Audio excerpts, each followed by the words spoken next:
তো আজকের ভিডিওতে আমি আপনাদের দেখাবো কিভাবে আপনারা আপনাদের ডোমেইন হোয়াইট লিস্ট করবেন। তো ডোমেইন হোয়াইট লিস্ট করার জন্য আপনারা এখানে সবার প্রথমে আপনাদের অ্যাড ফান্ড করতে হবে, তারপরে প্ল্যান পারচেজ করতে হবে।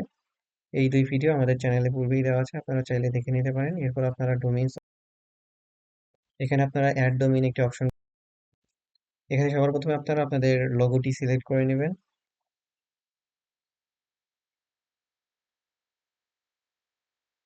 তো আমি যে কোনো একটি লোগো সিলেক্ট করে নিচ্ছি। এরপর আপনারা এখানে ব্র্যান্ড নেম দিয়ে দিবেন, আপনাদের ওয়েবসাইটের নেম দিয়ে দিবেন। তো আমি ওয়েবসাইটের নেম দিয়ে দিচ্ছি। এরপর আপনারা ডোমেইন নেম দিয়ে দিবেন।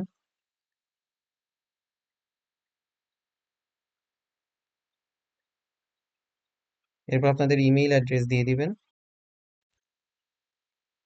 তো আমি এখানে ইমেল অ্যাড্রেস দিয়ে দিচ্ছি। এরপর আপনাদের মোবাইল নাম্বার এবং এখান থেকে আপনাদের প্ল্যানটি সিলেক্ট করবেন, যে প্ল্যানে আপনারা এই ডোমেইনটি রাখতে চান। তো আমি ইয়ারলি প্ল্যান সিলেক্ট করে নিচ্ছি।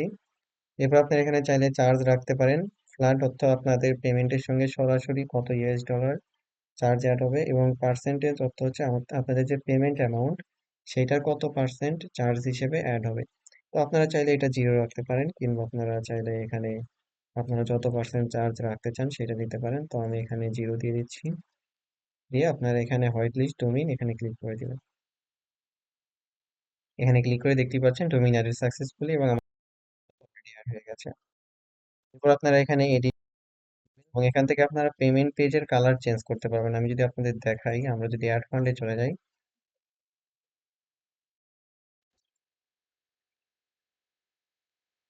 তো এখানে দেখতে পাচ্ছেন এখানে উপরে একটি কালার, এই কালারটি, এবং আমাদের এই যে ব্যাকগ্রাউন্ডে যে কালারটি শো হচ্ছে, আপনারা এই কালারটি চেঞ্জ করতে পারবেন। এখানে আমরা যদি কালারটি চেঞ্জ করে দেখাই, আমরা যদি এই যে পেমেন্ট পেজের টপ কালারটি রেড করে দিই এবং পেমেন্ট পেজের ব্যাকগ্রাউন্ডটি যদি আমরা ব্লু করে দিই এবং আপডেট করে দিই, আপনারা দেখতে পারবেন ইনস্ট্যান্টলি চেঞ্জ হয়ে গেছে। তো আপনারাও চাইলে আপনাদের নিজেদের ইচ্ছা মতো কিংবা আপনাদের ওয়েবসাইটের কালার অনুযায়ী আপনারা করতে পারবেন।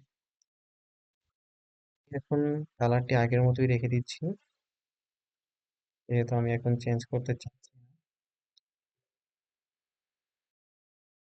সেভ করে যদি রিফ্রেশ করি, দেখতেই পাচ্ছেন এখানে দেখাচ্ছে। এবং এডিট অপশনের পাশে অপশন পাবেন, এখানে কি অপশন, এখানে আপনারা কপি বাটনে ক্লিক করে দিবেন। ওই বাটনে ক্লিক করলে আপনাদের ডোমেইন কিটা কপি হয়ে যাবে, এবং ডোমেইন কির মাধ্যমে আপনারা সকল এপিআই অ্যাক্সেস করতে পারবেন। তো এটা একটি ইম্পর্টেন্ট। তো এটাই ছিল আমাদের আজকের ভিডিও। ধন্যবাদ।